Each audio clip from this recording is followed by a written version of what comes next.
Namaste. Welcome to my podcast. All right, apologies for being off this medium for a bit. I was out on vacation, had a great time, and then I came back to Bharat Mata and my throat gave up. So I was kind of sick. I'm still sick actually. I have a bit of cough and cold. So if I cough in between the podcast, please forgive me. I'm still recovering. So now on to today's discussion. I've been actually wanting to discuss this topic for a long time, and I did not know how do I get someone to discuss this, because it's a very important and sensitive topic, and nobody honestly wants to take it up other than the guest today, who was more than happy to take it up. That's a separate issue. So today we discuss nationalism, or you can say patriotism, or you can call it desh prem, whatever you want to call it. Everybody has their own weird definition of nationalism, patriotism, desh prem kya hota hai, etc., etc. But I mean, if we want to understand any subject, we have to get down to the basics. Where does it come from? What is it all about? If it's it has certain origins in the West or in any other part of the world, what did they mean by nationalism or patriotism, etc., etc. And I was like, kya kare, and then suddenly Jaideep and I were discussing one of these issues. I think it was in the Idea India conclave, where Jaideep and I were sitting, and there was a discussion on nationalism. One of the panel discussions, I think it was the first panel discussion in the India Ideas conclave. And that's when Jaideep said, you know what, we need to do a podcast on this, because this subject needs far more nuance and far more depth. And I was like, we'll do it one day. And I'm so glad that it's happening today. Now you might be wondering, why Jaideep? Well, just to let you guys know that I think Jaideep's first thesis during his master's was on comparative nationalism in the Middle East and India. And his actual thesis, the one which matters, was on the nationalist sentiment behind the Indian nuclear bomb. So, Jaideep is very well versed in this subject on a theoretical perspective also. And also, one more thing, Jaideep is the first guest who has come twice on the podcast, I think. So, Jaideep, welcome to the podcast. Thank you, Kushal. It's great to be back on the show, and this is an absolutely fantastic topic to come back for. I'll tell you one thing: is nationalism has been one of my earliest interests. It's, I think, related to the question that actually got me interested in history when I was 5 or 6 years old. And since then, I've always sort of kept up with it. And then I managed to have the opportunity to study it academically when I was in graduate school. And that's where I really devoured a bunch of books on nationalism, trying to understand what it is, what this concept is. So, Jaideep, to start with, I would request you to let's take it from scratch. So, how does this concept come up, at least in the English language discourse? So, let's take it from scratch. How does nationalism come up? And then you can probably take it into the different forms and basically take it wherever you want to take it. But let us first explain the basics to the listeners. Okay. First thing, as I've said to you, I think in my previous podcast also, feel free to interrupt and ask questions or make a comment, because I might go on for a very long time on this one. Uh, the introduction to nationalism in graduate school for most people nowadays starts with Benedict Anderson's imagined communities. And the first thing you learn is that nationalism is imagined, it is limited in space, it is imagined.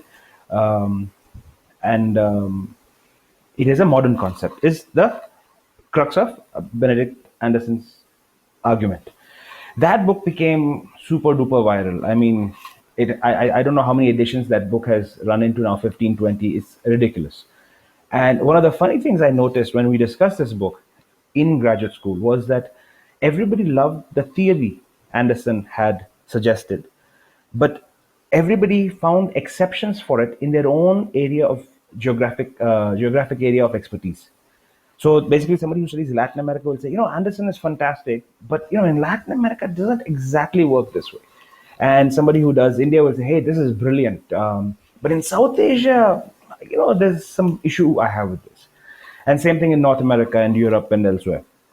And I said, yeah, if everybody's having an issue, but everybody loves the theory, what's going on? And so that was, my sort of academic dive into the topic.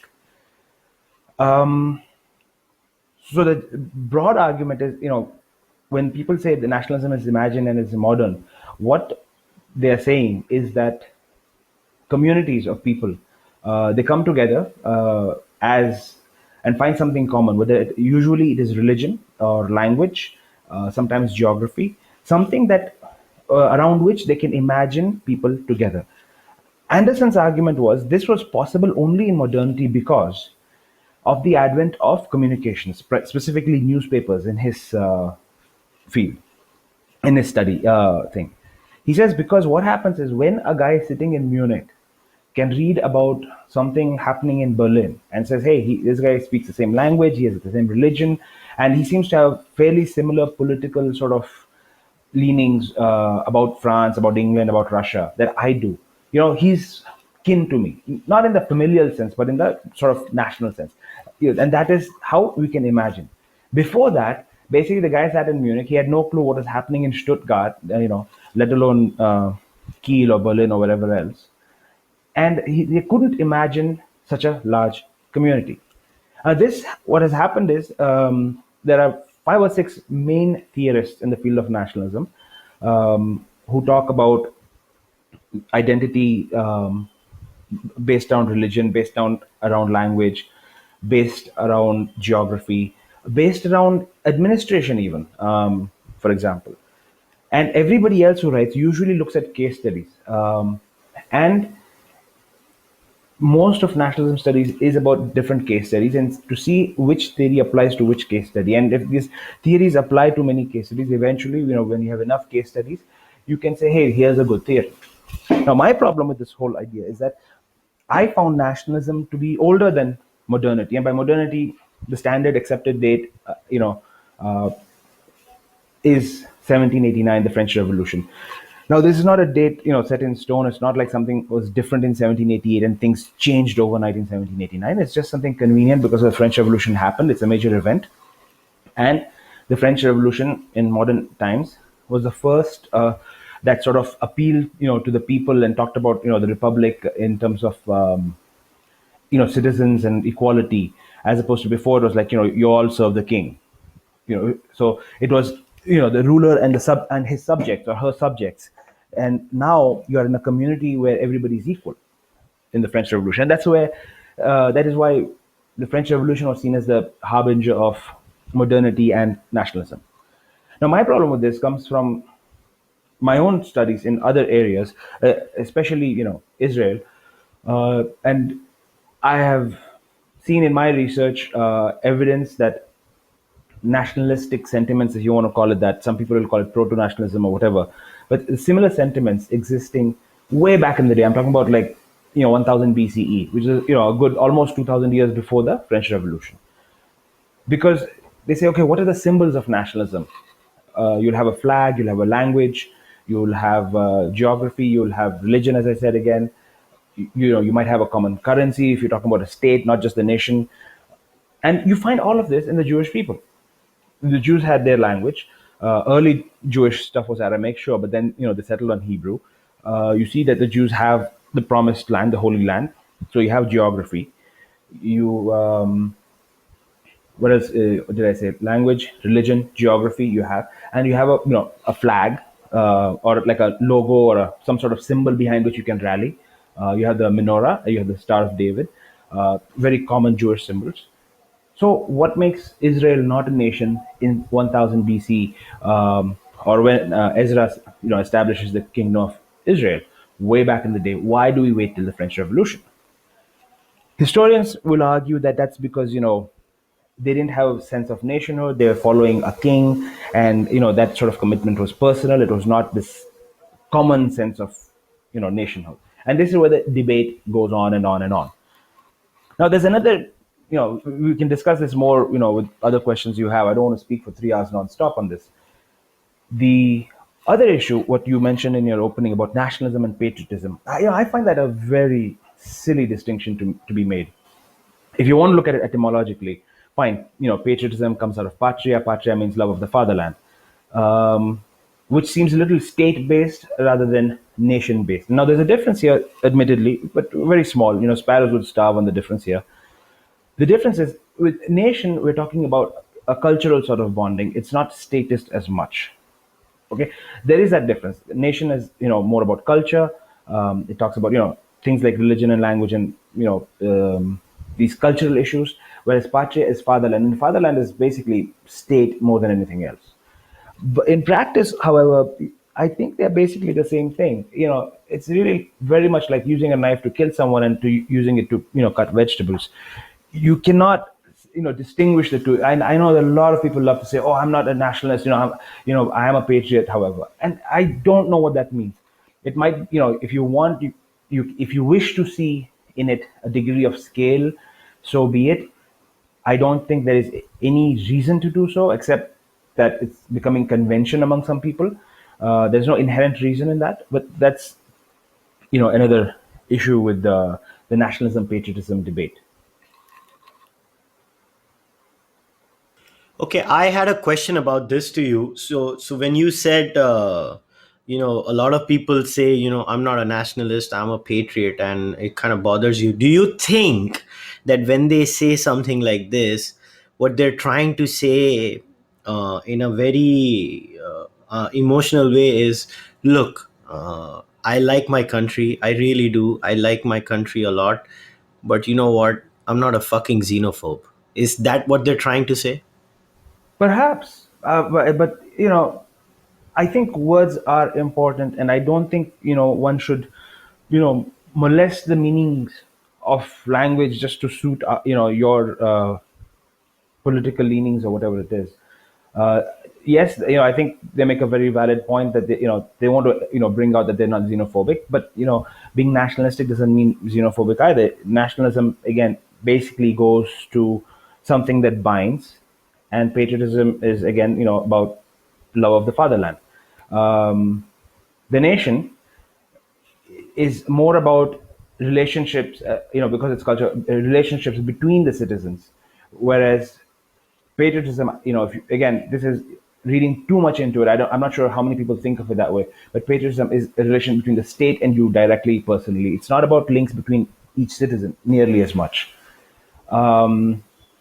You could be a nationalist and you could perfectly well be non-xenophobic. For example, when you look at multicultural societies like India, if you're xenophobic and you're from Karnataka or something, you're gonna have a tough time being in India because everybody's an outsider to you. So where do you define xenophobia? If you define it along state boundaries, then again, then it's not culture; it's something else there, right? Because you have enough foreign cultures within your own land, and you see the same problem. Although the differences are far less, you can see this even in Europe. Catalonia, for example, is different from Spain, or the Basque country is also different from Spain. Nonetheless, they're in Spain, and the issues there are more economic than anything else. But they have managed to live together somewhat. Israel is another fantastic example where everybody's, largely Hebrew speaking and Jewish. Nonetheless, the people come from everywhere. You have immigrants from Russia, from Iran, from Morocco, from Egypt, from Germany, from France, and yet they come together there. And if somebody who hails from Russian stock says, "I don't like foreigners," it's like, well, look in your own country. Your neighbors from Morocco. I mean, are you going to hate him as well? Now, here's the thing. See, again, there's so much confusion around nationalism, and it stems because there are so many versions of it. Now, let's say, there might be a sentiment of nationalism where, I mean, to me, what nationalism becomes is what is your uniting factor, uh, Right. right? I mean, that's pretty much what nationalism is all about, right? Absolutely.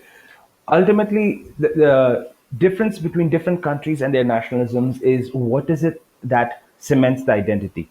Now, again, if you want to look at it etymologically, identity, ident, if you look at the root, it's about one, it means one, right? So people try to look at one thing. Um, are you a Christian above all else? Or are you French above all else? Are you Catholic above all else? I don't know, but they want that to define everything else. That's the ideal sort of nationalism. Most people, especially I'll say in India, have multiple identities and they're really comfortable with it. I could be Hindu, I could be from Karnataka or Maharashtra or wherever I am from. I could also be, Brahmin or Kshatriya or whatever else I am. These things, and we can, coexist very comfortably depending on the situation. When I go to the temple, I remember, okay, this ritual, this, my community does this. And then when I go outside, as a tourist, I remember, yes, I'm an Indian. And, so our identities, the primary identity keeps swapping out depending on the situation we're in. So to say that only one identity can rule you is a very narrow way of even looking at nationalism. I think what we must really look at is what is it that ties you to other people in the nation state. That's the only thing. And you see, like for example, in England, you can make a case for the Anglicanism more than anything else, because if it were the English language, then why is England and America a separate country? Religion is very powerful, but you notice there are many Christian countries, there are many Muslim countries. Clearly, religion is powerful, but not as powerful as we think it is. Yes, maybe Saudi Arabia has better relations with, say, Indonesia than it does with, Japan, for the sake of argument, and I mean, not economically, of course, because Japan is, more in a better position to help Saudi Arabia in some ways. Uh, but in terms of perhaps personal relations or something, because Indonesians are Muslims at the end of the day, Japanese are not. Sure, but how does that affect anything? They're still two separate states, and it's clearly not every Indonesian can come to Saudi Arabia and claim citizenship. So, religion is there, but it's not quite enough necessarily. Sometimes there's language, sometimes it's geography. If you look at the German anthem, for example, um, before World War II, people call it the Nazi anthem, but it was little. The poem was written in the mid 1850, late 1840s. Um, it says "Von der Maas bis an die Memel." It says, okay, it's from this river to this river. This is my Germany. It's like in the Vishnu Puran we say, from the Himalayas to Kanyakumari. There's a geographic sort of identity as well that can hold people together. Or in Israel, for example, the Holy Land, right? God says very clearly, from the river of Egypt to the Euphrates, this land is yours.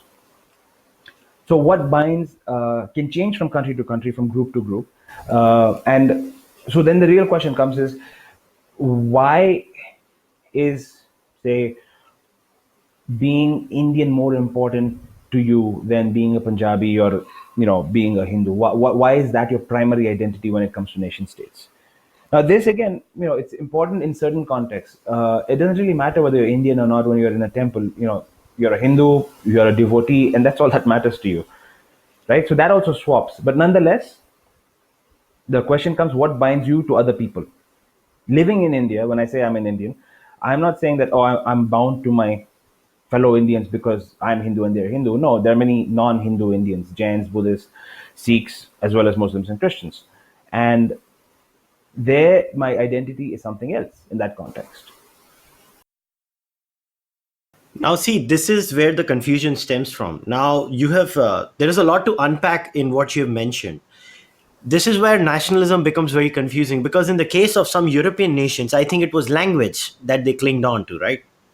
Yes, I think in France, in Germany, for example, the language was quite important. Especially, I'd say in Germany, there's a very famous line by Nietzsche who says basically German culture is nothing except French culture translated into German. Yeah. And he was basically saying Germans can't produce culture, the French are fantastic, and we should try to develop our own culture.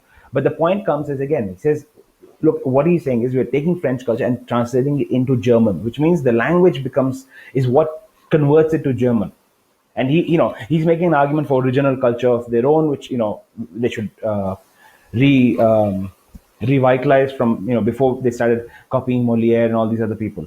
But the language becomes important there. Why is Munich similar to Berlin? Because they both speak German, as opposed to someone in Paris who speaks French.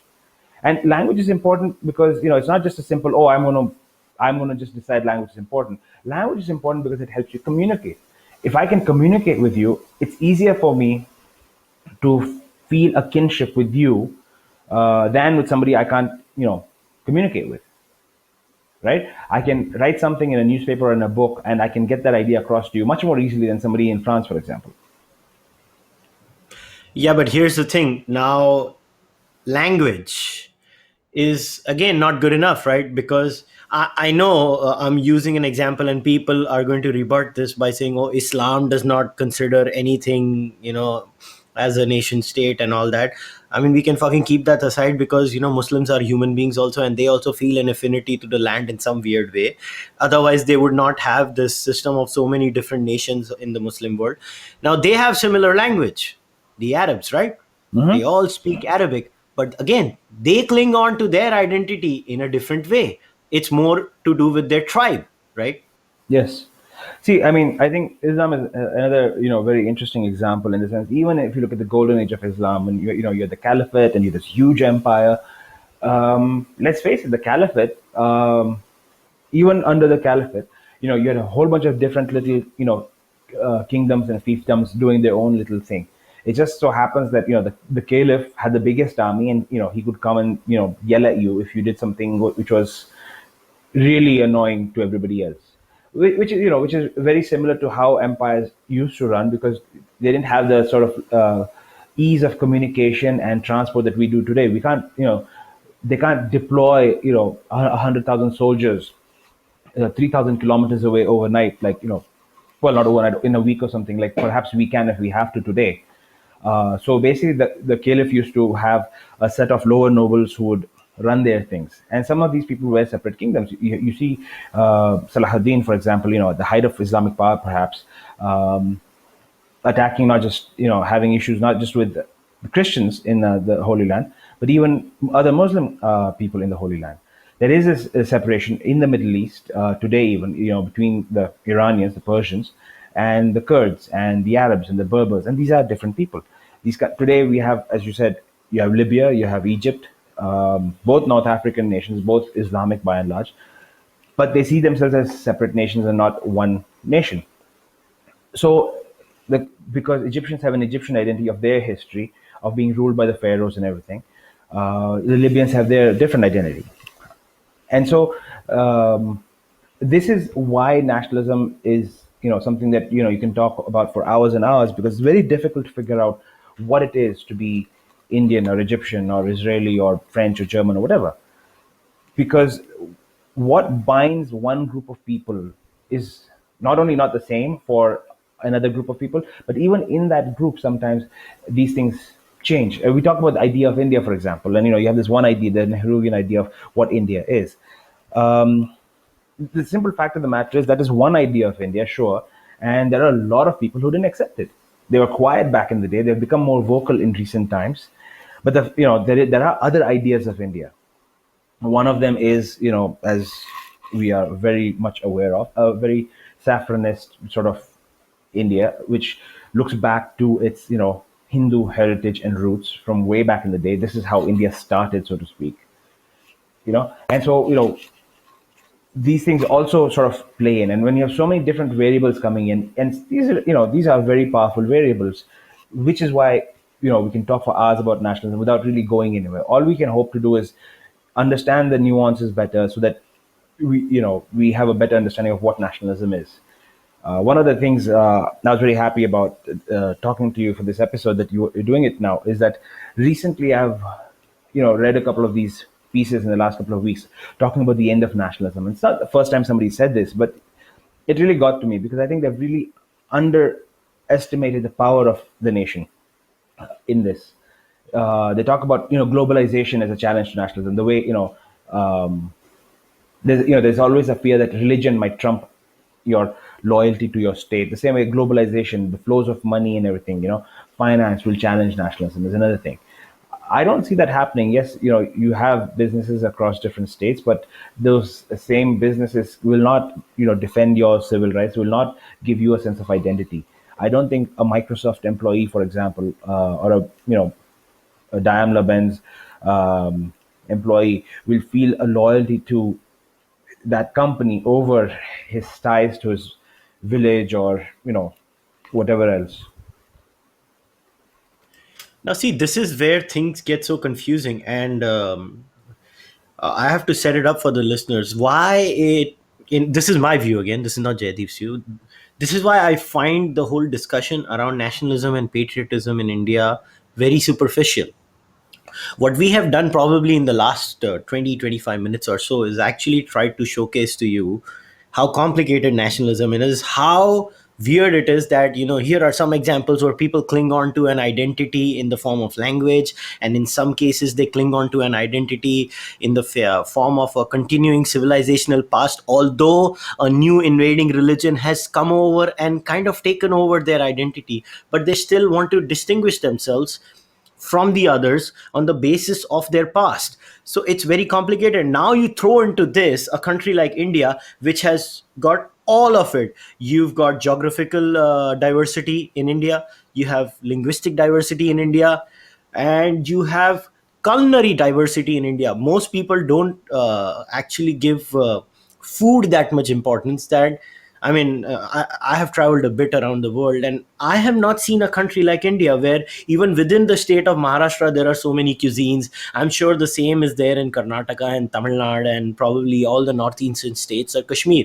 Now, in such a scenario, you're trying to define nationalism for a country like India, and then you throw in, as Jaideep mentioned, the whole civilizational aspect, and how India has a sacred geography where, I mean, if you look at all the Shivlingas, they were definitely placed considering a certain, boundary of India, which which is across the country.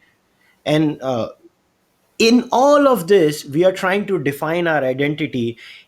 uh, Maybe this is my message to the listeners, and Jaideep, you can take it from here.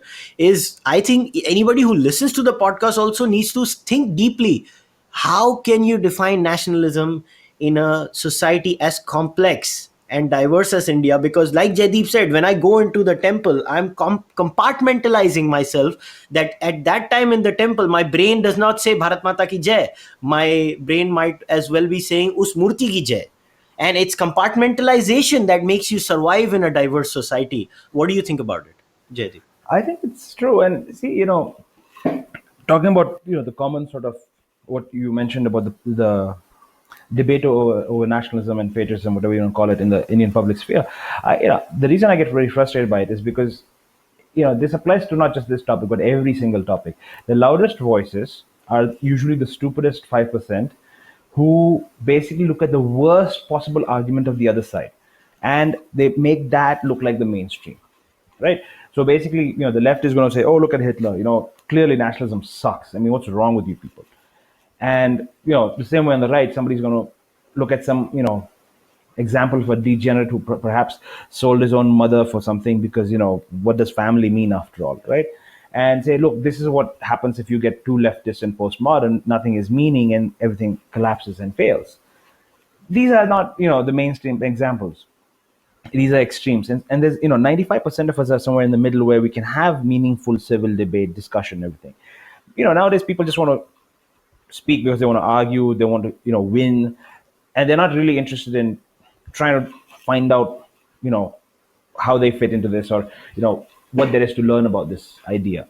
So that's one issue I would definitely say. And there's this other point you made about civilizational and sacred geography, civilizational history, which also informs identity. I think it's a very important point that many people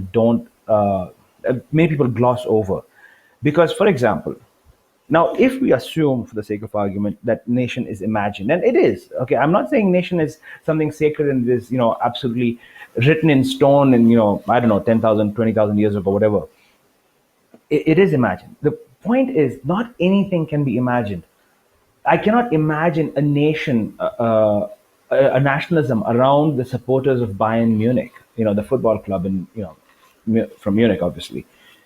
That's just not powerful enough. We have fans for Bayern Munich, but they are not going to see themselves as a nation. So there are certain identities that exist in parallel. Like I said, I go to the temple, I can say Har Har Mahadev, I can come outside say Bharat Mata Ki Jai. Yeah, and they are sort of like more or less equal, and they just swap out depending on where I am.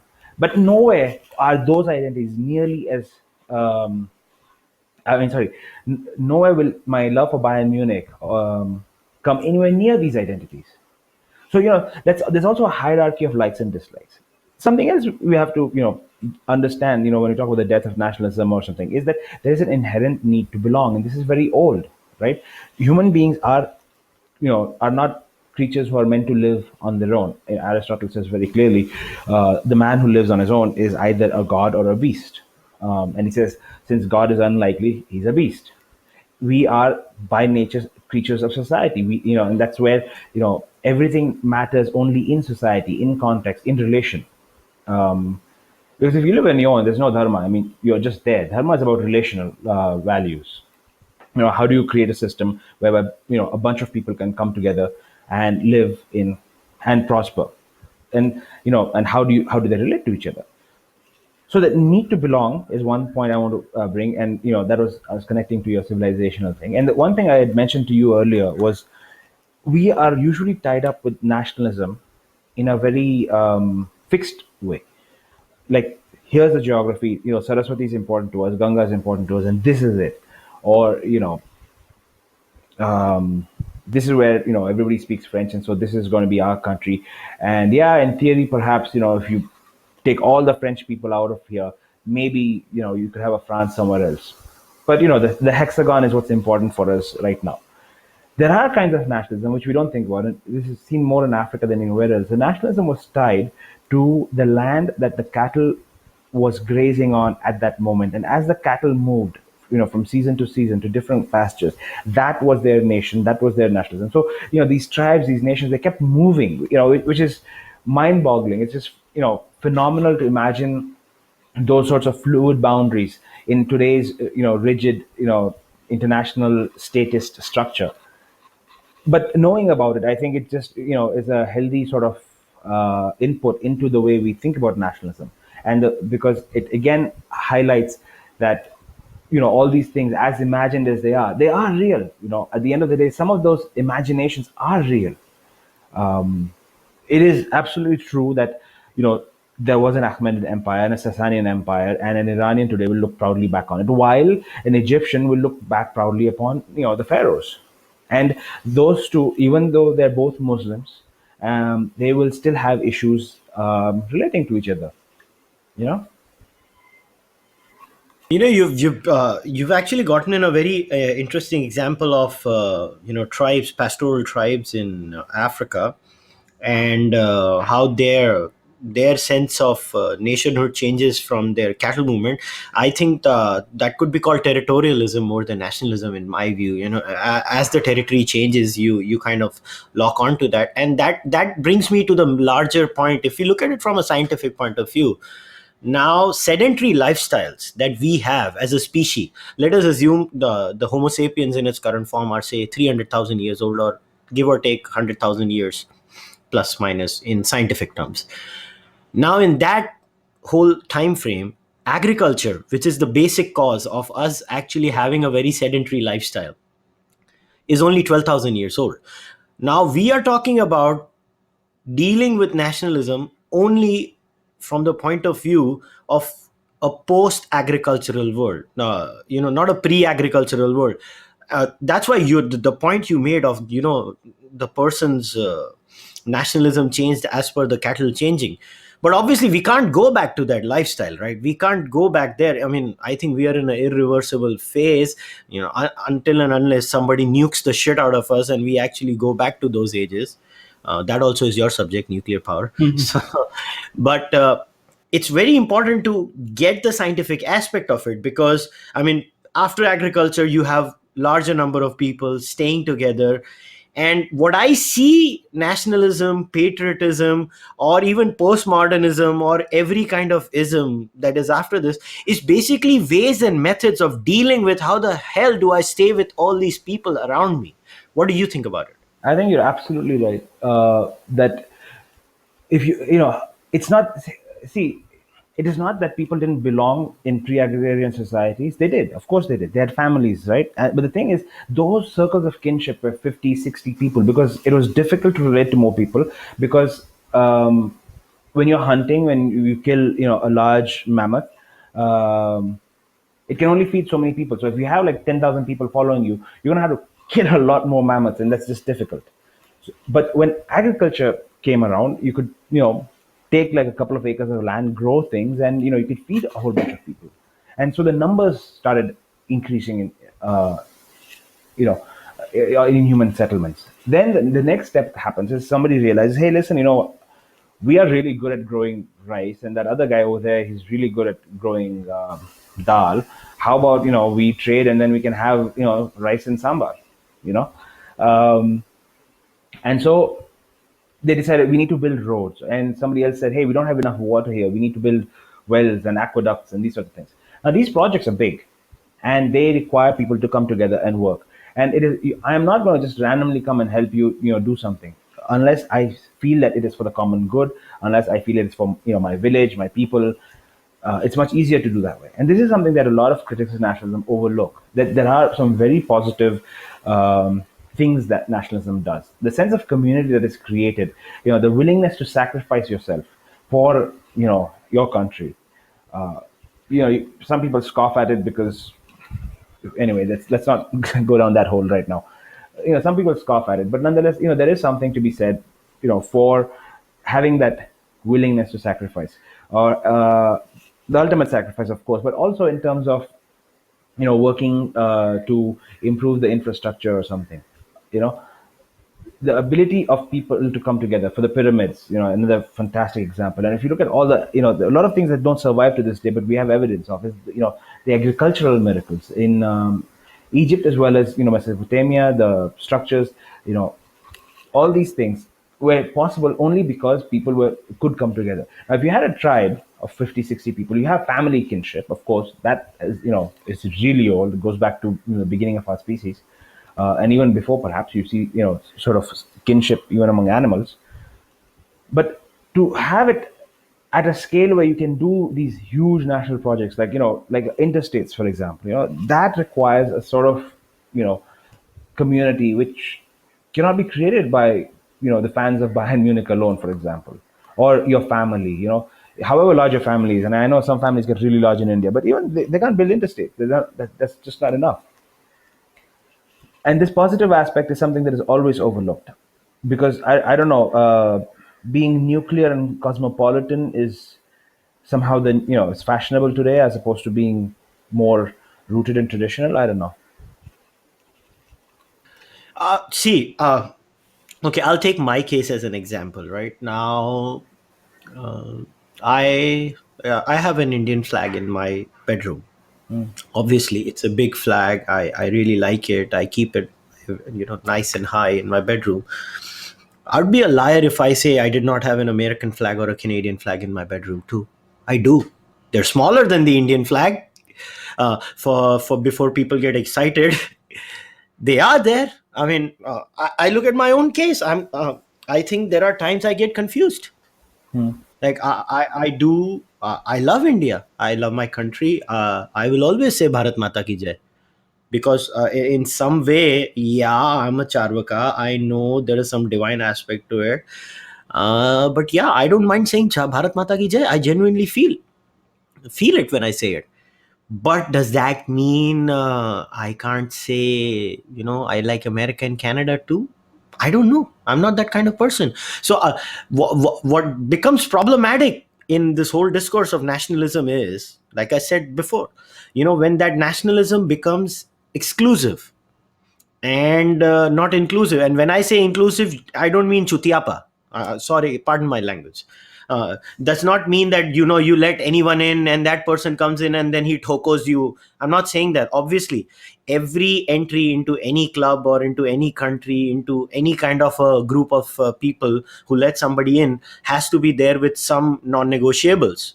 But once we assume those non-negotiables are there, inclusivity is always going to help you. But what the downside, or what the flip side of inclusivity is, that your identity is not a very static thing. It's a very fluid concept. With new and new people coming in, your identity is going to upgrade. So my point here is that nationalism, while it can be something, it will go on upgrading itself. So you can't have a static form of nationalism. That's what I'm trying to get at. You know, I don't know. I'll have to think more about static nationalism. But you made another very interesting point regarding yourself, was your love of Canada and America as well as India. Now,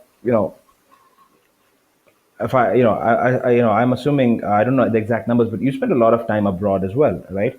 And you have pleasant experiences of living in those countries, and hence your admiration or positive feelings towards those countries.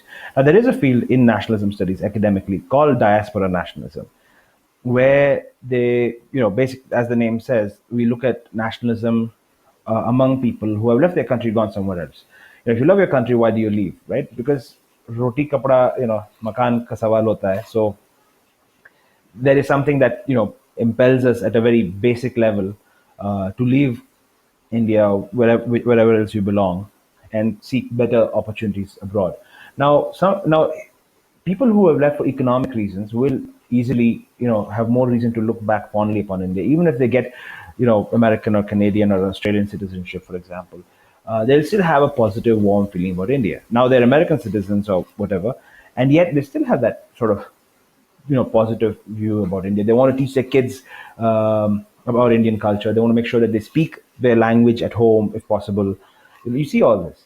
Now, if you left because of something negative like caste discrimination or something else, maybe you want to really assimilate into the foreign culture and completely forget about India. That's possible. Nonetheless, the issue of diaspora nationalism again highlights something to me, that even if you leave, even if you live somewhere for 15, 20, 30, 40 years, the fact that you'd still look back fondly upon something else, your formative experience in India, in your case, I suppose, it shows that these identities, these relationships are not entirely imagined. Now, one of the reasons they use the word imagine is also because they say, well, you have an idea of what it means to be Indian in your head, but if you go interview 500,000 Indians, you will find out that you're going to have 501,000 versions, and none of them are going to fit your description of what it means to be Indian.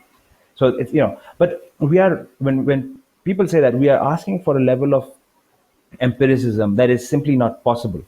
It's the same stupid argument you have in about religion. Do you have scientific proof in the lab that God exists? But that question is not about the lab, so you're asking for something that is way beyond what the methodology you're using to approach this question is not capable of answering that question. In your case here, as I said, the civilizational belonging is so strong even after so many years abroad. And I've been abroad for, I don't know what, well, my whole life almost. About, yeah, I spent about 75% of my life at least outside India. And I mean, I don't know if I love India or not, but I certainly have a great admiration for its heritage. And that is again, makes me reflect on the power of nationalism, the power that that people need to belong. Because you brought up science, this is something else. I think it's psychological as well, and that's why when people play the whole cosmopolitan card, I really wonder, you know what is it about their lives that has made them so unrooted, so to speak. It's difficult to find roots. The rolling rock gathers no moss, so to speak. It's difficult to find roots in such a fluid sort of thing. Oh, I think people who peddle cosmopolitanism in its weird, this left wing postmodern version where, everybody's holding hands and singing Imagine by John Lennon, I think they deny biology and human evolution. I think they deny the realities of us as a species and what our basic cultural needs are and what our basic biological needs are, which are tied to our, brain structure. I mean, cultural homophily, the concept of cultural homophily is as real as it gets. Absolutely. I mean, you are going to get attracted to certain set of ideas. Now, those ideas keep representing themselves in different forms. Sometimes it's in the form of language, sometimes it's in the form of food, in the form of a team. But yes, you are going to cling on to some identity. I love this thing, oh, I don't fall into identity. But where do these people who say I don't fall into an identity say it in a big fucking group of people who agree with them. Yeah, this is, I think, another interesting point you make. It's, the way you like India and Canada and the US, and then you just now again said that you, that, um, what do you call it, with the food and with language, you identify it everywhere. I think that's really true, which is why, anybody, if you like India because, hey, it has great philosophy, and I am so proud that I come from a land that has such amazing philosophers. If that's your, thing about India, and everybody has different reasons. I'm just saying one thing. It is difficult for you to say I don't like Greece, because Greece has some fantastic philosophy. Some of the philosophy is very similar to the philosophy we have in India, and so you see these parallels. If you like an intellectual tradition, the Jews are definitely a people to be replicated. If you like a go-getter people, people who the Jews are again a very good example of that. And so there are these different things, and Shadavdani Ganesh always likes to point to coastal Karnataka, the Konkan people, as a very hardworking, industrious people type of thing. And so you'll see these parallels. And so it is very difficult for me to imagine how somebody can be so completely xenophobic. And I suspect part of the xenophobia comes from, um, I mean, psychologists would say something like childhood trauma or something, but not necessarily childhood trauma, but this trauma of feeling victimized by others. Um, Perhaps because, in your history, you keep reading about, the East India Company, or the, uh, missionaries from Christianity or Islam or something, or the wars, for religious conversion, these sorts of things. And so because you feel so victimized, and you just sort of, India has a very long history of being invaded, and so to feel sort of reactionary against that. Yeah, I understand it. I don't think it's healthy, but I definitely understand why that comes. And it's like any other trauma. It's something that someone has to get over. There's nothing wrong with saying, my culture is amazing and beautiful, but to say that mine is the only culture that's beautiful, sounds a little narrow-minded and ignorant, really. You know what I think about this is identity matters. What messes things up is identity Yes, I politics. agree. Absolutely. I think as long as identity is, not used by politicians, it is a beautiful concept. The moment the state and the political class gets involved in it, that's when identity becomes sullied. Like, if I am a proud Punjabi, what has that got to do with anything? You're right. The- Now, yeah, the other thing that you had said earlier about cultural homophily, for example, this is something, again, there are studies, the branches of nationalism which do study this, right? Um, they say, like, for example, there is, a lot of evidence pointing to the fact that a child needs, parents. I don't think this is shocking news to anybody. And there is a lot of evidence right now that points to a child flowering best, when there's a male and a female, so that you can get the best of both sort of dynamics. And similarly, and because that sense of belonging and the diversity, it's all captured in that relationship, right? And this is exactly what it is about, the nation state. Now, this, the nation, as a community, if it can respond to the needs of individuals, in terms of law and order, in terms of road building, and these mundane tasks, right? Tax collection, that sort of stuff. By participating in it, you enhance your strength, your feeling of connectedness to this group, and that is required at a psychological level. I think it just keeps people rooted, and I think there's a lot of evidence from a psychological perspective. So when people say, that nationalism is not scientific, I said, yeah, but I don't know. Psychology is perhaps not a science like physics, but there is definitely some science in there, and there is enough evidence to show that it is required. Child wants to feel loved, wants to feel that it belongs somewhere. I think people do too. Yeah, I think to deny the need to belong is as stupid as denying gravity. I think human beings have always been territorial. Human beings have always been, clinging on to some form or the other, in terms of identity. And you mentioned, two articles. You had sent a couple of articles to me too to read, and I did go through both of them last night. And this is not me trying to pull anyone down. I mean, this is for the listeners, this is purely an intellectual discussion, and we are trying to have an intellectual discussion. In fact, one of the articles is from someone we really like, and we consider him as a good friend.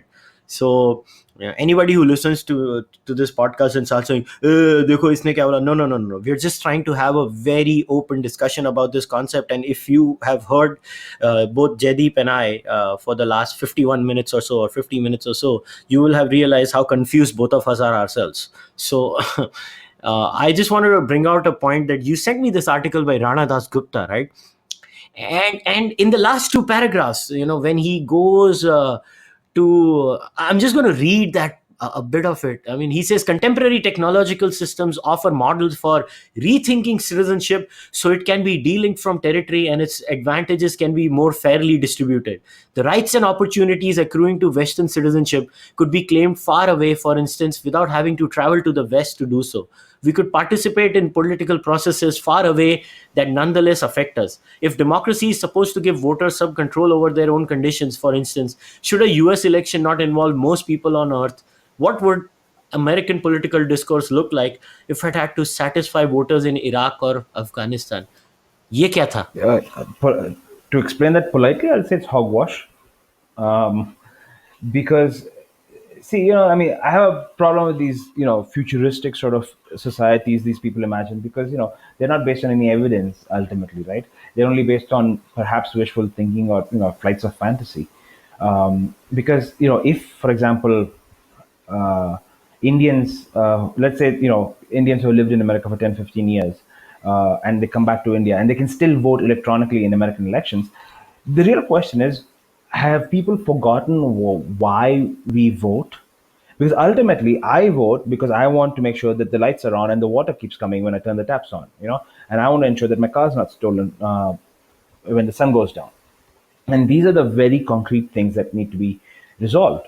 I don't follow domestic politics nearly as much as I should, probably because I'm frustrated. But nonetheless, I think domestic politics and local politics is exceptionally important, and we keep forgetting it because in India our system is not as federalized as required, and so these local authorities don't have as much power as we would like. You cannot allow, and in England they have this thing, right? Any Commonwealther can vote in British elections if you have been in the country for 6 months before the elections or something. I'm not really sure how that helps, unless they're trying to create a sense of Commonwealth nationalism, and maybe they are, especially after Brexit. But this is a policy before Brexit.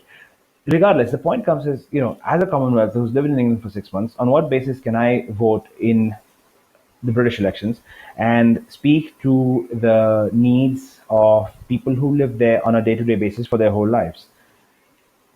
So this technology being the answer and allowing everybody to vote makes absolutely no sense. Does American action have influence on lives in Iraq? Absolutely. We've seen this for the last 15, 20 years.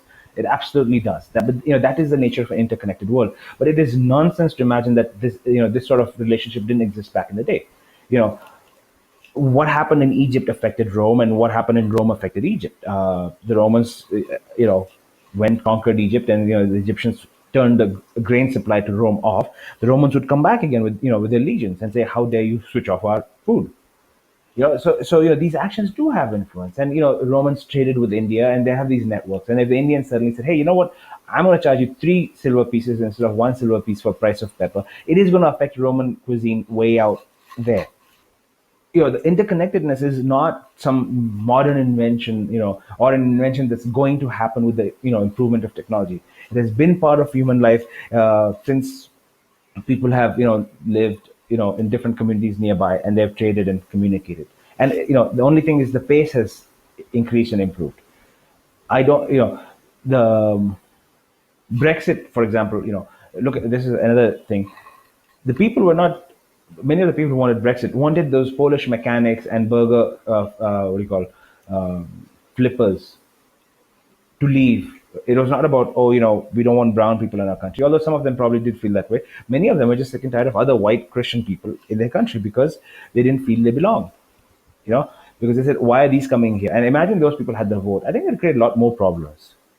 Now, I had speaking of voting, since this guy, this Das Gupta brings it up, I had a conversation yesterday or a couple of days ago with someone, Swaraj magazine, Ashish Tandon, and he, and I were discussing this, and he said, democracy is supposed to be in a multicultural society, especially supposed to be these a valve for letting go of these, build up of tension between different communities in societies like ours.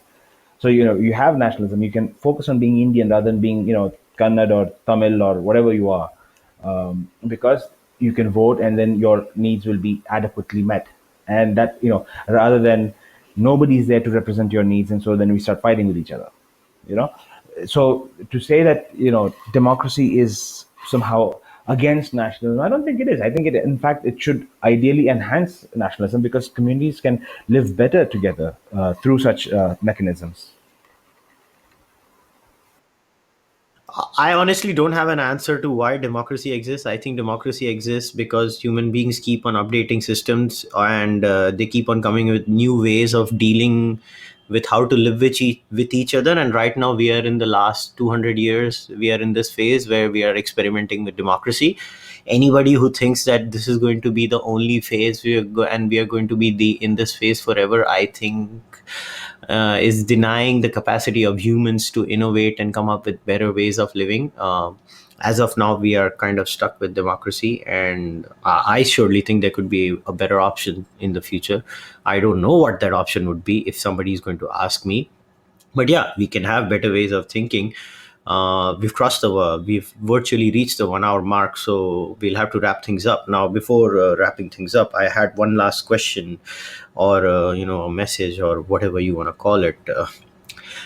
Now you've heard me and Jaideep for the last almost 1 hour, talking about this concept and the complications involved in it and the struggles, everybody goes through, and when they try to pin nationalism down as, a completely bad thing or a completely good thing. We can all have our own versions of what nationalism is, but honestly, as you see, if you actually dissect it open and you start looking at it from a very, objective unemotional point of view, you'll realize that what works for one does not is not necessarily going to work for another group of people. And there's a multiple factors of, a lot of variables involved in a working formula. So it includes your geography, it includes linguistic diversity, it includes a lot of factors for, to say that, okay, this form of nationalism, of this form of patriotism is good or bad.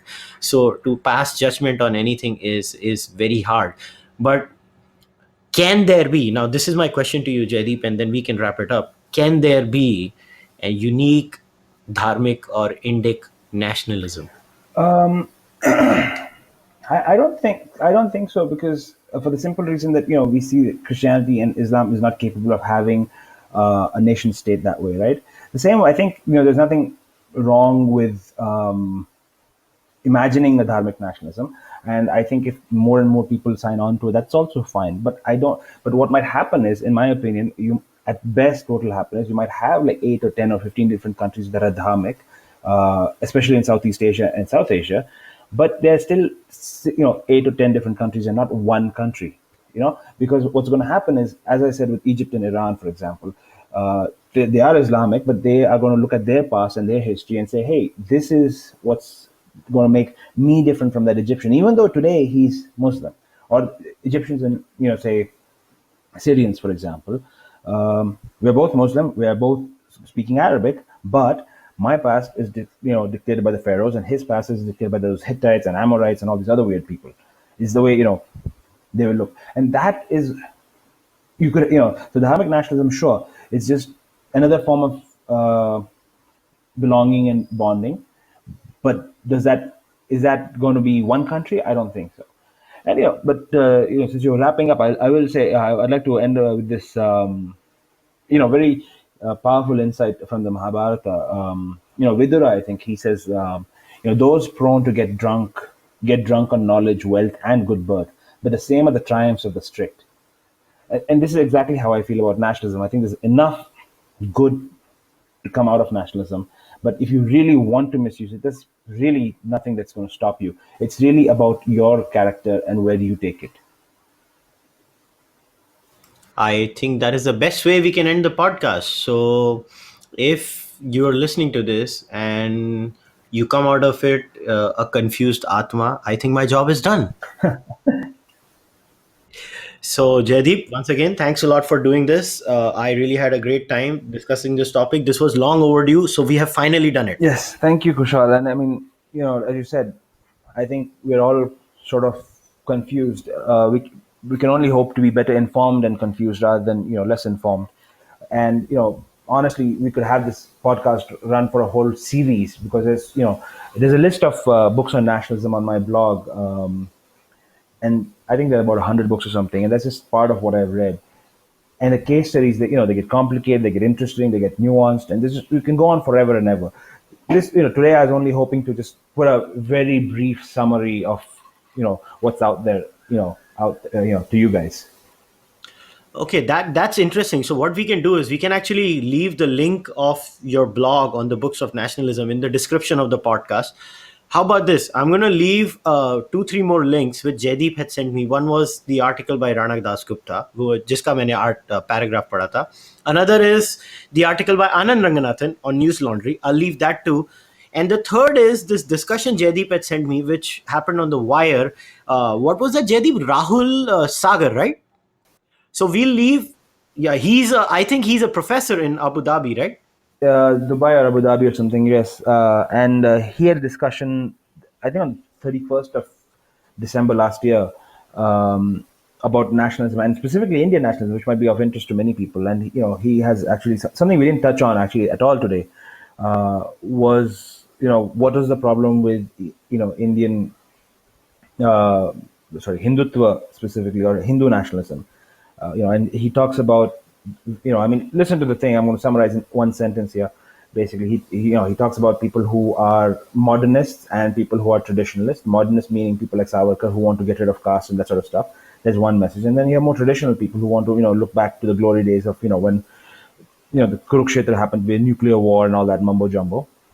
So, and he says, the Hindu fold has to decide which kind of nationalism they really want to espouse because doing both confuses everybody. It's an interesting conversation. We can have a whole episode on that. So let's not start that now when you're winding down. Yeah, because I don't want to get into that because that would be another hour, and I think the listeners don't have the patience for that. And so, how about this? We'll actually do one podcast about Hindu nationalism, and sometime in the future. So, once again, Jaideep, thanks a lot, man. Thanks for doing this. Thank you very much, Kushal. All right, take care, man. Bye.